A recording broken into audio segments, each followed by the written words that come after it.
আসসালামু আলাইকুম রহমতুল্লাহি ওয়া বারাকাতুহু। আমি আপনাদের মাঝে আরেকটা নতুন ভিডিও নিয়ে হাজির হলাম। এটা হচ্ছে আমার ট্রান্সমিটার, কন্ডাক্টিভিটি ট্রান্সমিটার।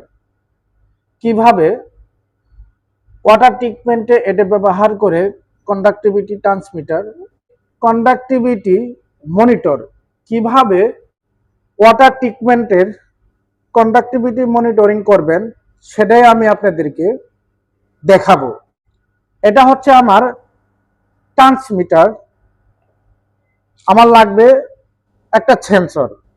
এটা হচ্ছে আমার সেন্সর, 4 তারের সেন্সর। কিভাবে কাজ করে সেটাই আমি আপনাদেরকে বলবো।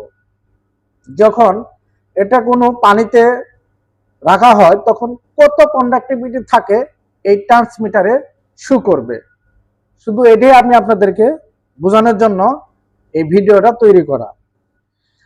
এই ট্রান্সমিটারের মডেলটা হচ্ছে DDC-403B কন্ডাক্টিভিটি মনিটরিং। তো কথা না বেরিয়ে চলেন আমি আপনাদেরকে মূল ভিডিওতে যাই। আমার এখানে এসি পাওয়ার কানেকশন হবে। এই যে দেখুন, এসি 220 ভোল্ট পাওয়ার কানেকশন এখানে দিতে হবে। এটা হচ্ছে আমার সেন্সরের কানেকশন, আর এখানে হচ্ছে আমার পিএলসির কানেকশন যাবে। তো যেহেতু আমি আপনাদেরকে এখানে পিএলসির কানেকশনটা অন্যরকম, সেজন্য আমি এখানে দেখাচ্ছি না, শুধু সেন্সরের কানেকশনটা দেখাবো। এখানে 4টি কালার তার আছে, লাল, হলুদ, বেগুনি, নীল।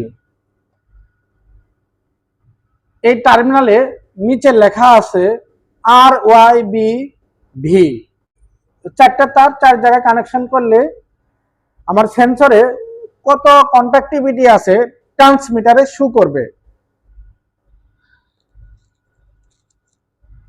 এই জন্য আমি আপনাদেরকে এই নতুন একটা ভিডিও নিয়ে আসলাম, যাতে আপনারা কিছু শিখতে পারেন।